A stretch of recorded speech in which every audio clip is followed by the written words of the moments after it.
Hello everyone, welcome to another review at dowerchin.com. Today, what I have for you is I picked up at amazon.com a Genius Maxfire Pandora Pro. And the story behind this one is I was looking for a really small joypad or game controller of some sort to take along with me on road trips. And so, Googling around, I found this thing. Actually, surprisingly, Amazon had it. So here it is. This little nondescript little box. Maxfire Pandora Pro. A simple box here. Open it up. Kind of shows you a little bit about it. Apparently, from you can see in this diagram, it's a little folding controller, and it's a USB controller. So let's take a look at what this guy has inside. So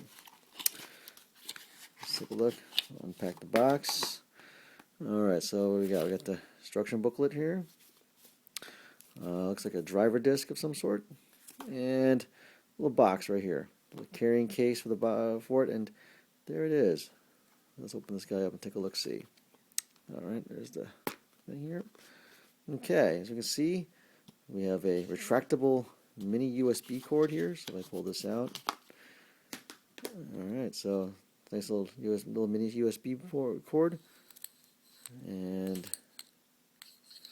extra, very nice. And then the actual unit itself, there you go. So very small, and it's got buttons on top here, and it's got a little sort of like a PSP style thumb controller here, and 4 buttons. And we got the turbo button, and there's a clear button down here. USB port plugs in over here, and the big thing is it folds up into a nice little compact package over here. Alright, so that's pretty much it. The carrying case has room for a memory card of some sort, apparently. And that's about it. Not a whole lot to it. Next thing I'll do is plug it in and give this guy a whirl. See how it works on some of the programs I got, emulators or whatnot. Okay, before I get too far with the rest of the review here, I actually wanted to give you a glimpse of the size of this thing. So I'm going to quickly just fold this up real quick. So fold it up like this, like so. I'm going to compare it to the good old, for those that are familiar with gaming, here's the PS3 6-axis controller. So in comparison to this guy, if I open this guy up, you can see that it is pretty small in comparison. So put this down over like so, put this over here like so. There we go. Now, also another one for comparison is the Xbox 360 controller. Let's take a look at this guy here. So for those who game, you get a feel for the kind of size that this thing is. Put this right next to it. There we go. Alright, so now the big question is, how does this thing work? Okay, so I have with me here my HP Mini 110 netbook. I got Windows 7 running on this guy. Now, netbooks, as some of you may know, aren't very powerful, but they're nice little 10-inch emulation boxes. All right, so I'm going to unfurl the retractable mini USB connector, and I will take one end, the small end, and it goes here.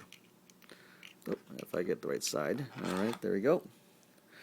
Take the other end, I'll plug it into my machine. All right, here we go. And freaking little slot, plug that in. There we go. Okay, so I'm going to start off with running Stella. Stella is a Atari 2600 emulator. So I'll run that guy here.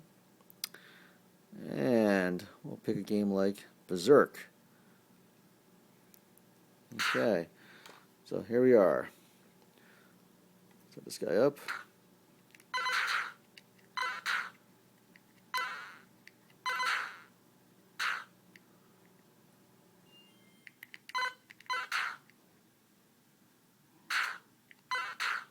Not bad. Whoa, whoa. It handles pretty well. Now the one thing is that I seem to have it seems like the Whoop. Yeah, I died. Well, part of it is it seems if I'm not holding it the wrong way, I can almost fold it by accident. But in general, it works pretty well. Okay, enough of that. Alright, so let's go on to another emulator. I am a Apple II nostalgist. I grew up with an Apple IIe, and I really enjoy it. So, for those that want to know, this emulator is Apple Win. It actually is quite good.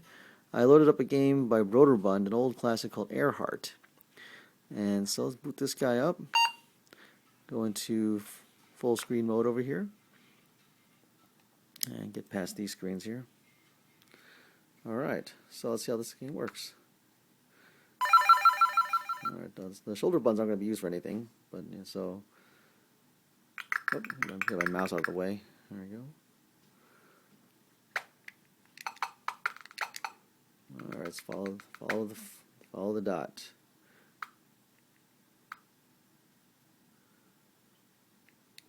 And eventually it'll take me to an island.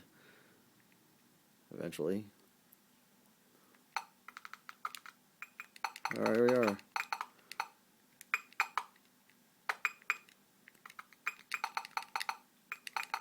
It actually was a hard game.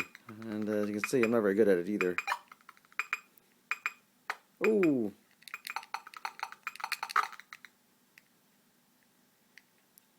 Oops, so catch those little things. Urgh. No, I shot it.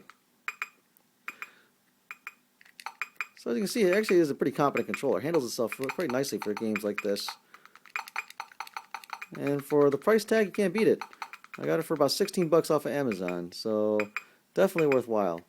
So I hope you enjoyed watching this my little mini review of the Genius Pandora Pro.